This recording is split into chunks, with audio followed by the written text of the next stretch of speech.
Good morning to Your Excellency, Hong Chun Narun, and everyone who's joining us today as I share East-West International School's journey to school improvement through the ambitious teaching and learning framework. My name is Jeffrey Kane, and my connection with Cambodian education began in 2006 when I came to East-West when the school just opened.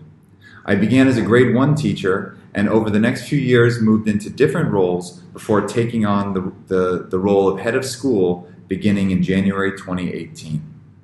I was introduced to the ambitious teaching and learning framework through my studies at Vanderbilt University, where I completed my master's in education just last year.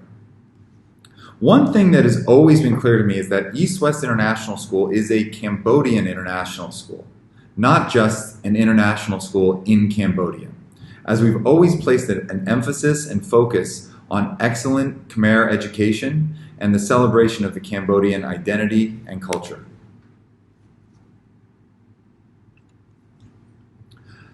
As the school grew, we added a grade every year, and as we moved from elementary school, where we had a Khmer teacher and an international teacher co-teaching bilingually our classes, to secondary, where classes were taught in English and Khmer separately, we noticed that much of what was so effective about our teaching and learning in the younger years wasn't as effective as the students got older. We realized that most of our secondary teachers were part-time, and so they weren't on campus all the time like our elementary teachers were. We also realized that there was a language barrier and that many of our secondary teachers didn't speak English and many of our school leaders didn't speak Khmer, so it was hard for us to work together. And I think lastly, there was this kind of lack of understanding about the Khmer national curriculum as well that made it difficult for us to make changes and progress in that area. So this led us to wonder how we could make progress and improvements in this area. And ultimately, we came to the question of what was our goal?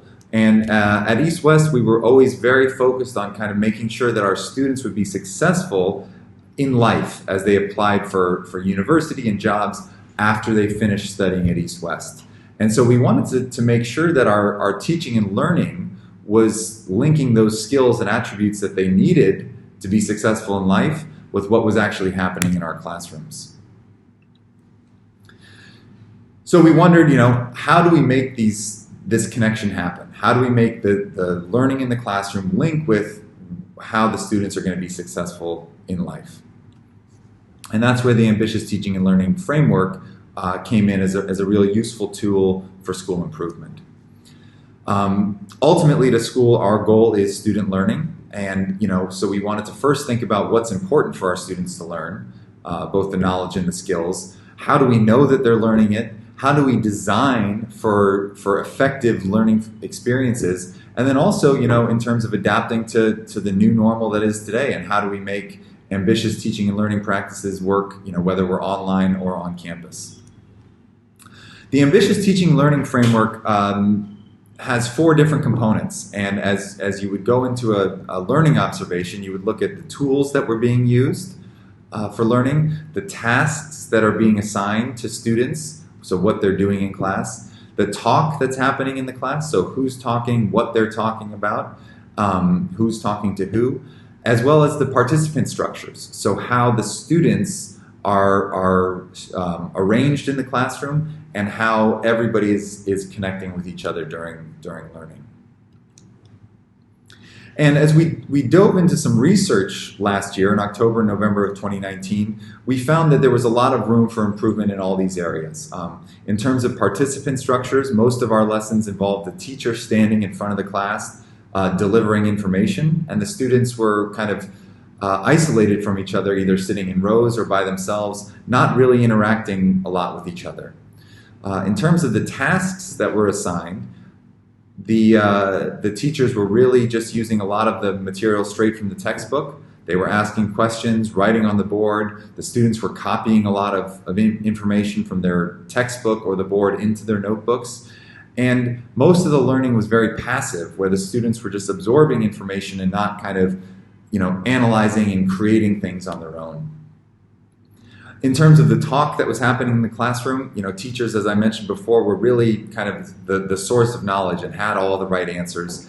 The teachers asked students the questions, they explained all the content, the students would read from textbooks, but we really couldn't see the thinking that was happening in the classroom. One area of real strength that we noticed was also that we had very strong relationships, both the students amongst each other in the classes and especially the students and the teachers. There was a lot of laughing, there was a lot of joking around, and it was clear that the students enjoyed being with their teachers, and that was a real strength that we wanted to highlight as well.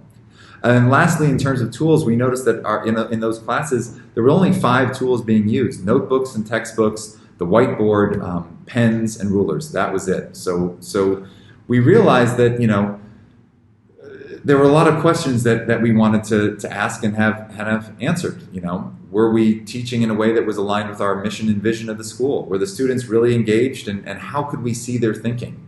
And ultimately, were we preparing students for exams, or were we preparing them with the skills needed to succeed at university and ultimately in life? So we decided that a lot of these questions could be addressed by making changes to our teaching and learning, and so that led us to some of the things that came later last year. I attended a workshop at a public school number 8 in Beijing, China, along with a few of my professors from Vanderbilt, where they actually led a 4-day workshop on school improvement through the ambitious teaching and learning framework. And so I thought, if this worked well with the public school teachers in Beijing, there was no reason that we couldn't do a lot of the similar activities with our own teachers. So last year in January, we actually led a 2-day teaching and learning workshop at East-West International School, where we went through a lot of the same activities that the teachers did in China, so that there was just more of an understanding about ambitious teaching and learning and what we wanted to see happening in the classrooms. So as we made these changes, we noticed that there was a lot of progress being made. The tasks that students were doing were more active, whether it was group work or class presentations or making posters or even science experiments in our labs or other games or activities. The tasks that students were doing were definitely better than they had been earlier in the year. And I think that online learning actually in some ways can lead to even better tasks in learning. Where we would often find teachers asking questions in a classroom and just getting one student's response, whereas an online quiz that can be done at a self-paced way would allow students to answer all the questions that a teacher wanted to ask them, and the teacher would kind of have immediate feedback on how well they did or areas that they needed to focus on. In terms of the talk, as I said before, a lot of the talk earlier was very teacher-focused, and we started to see more of a shift towards student talk, so that we were, their thinking was more visible. We also helped our teachers kind of reimagine how they were planning their lessons with a real focus on seeing what the students were thinking and how they were doing in terms of progress. We wanted to move away from the lower order skills of remembering and repeating information to actually places where the students were creating and evaluating some of the information that they were experiencing every day in class.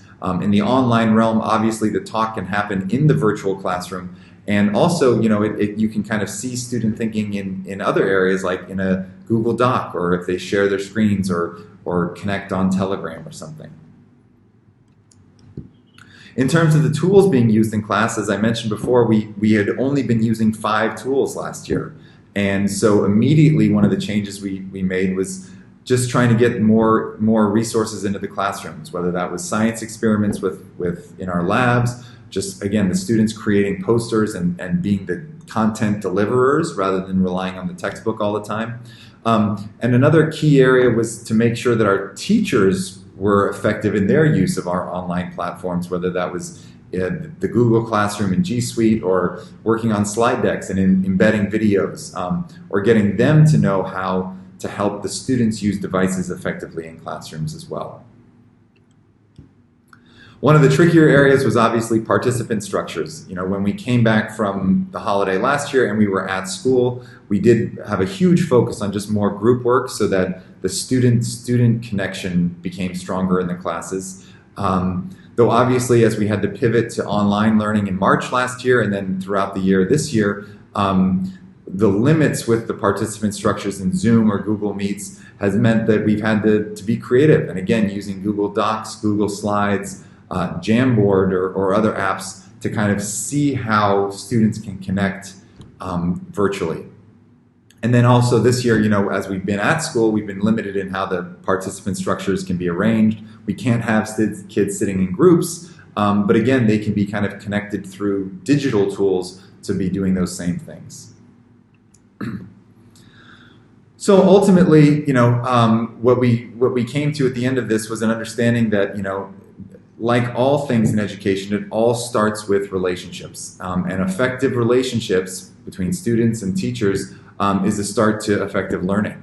The other thing that was important for us is that, you know, when we took off on this journey, we wanted to start with the end in mind. You know, what do we want our students to do when they graduate from East-West? The skills, the attributes we want them to have. And if that's our goal, we want to work backwards from there to help them get there.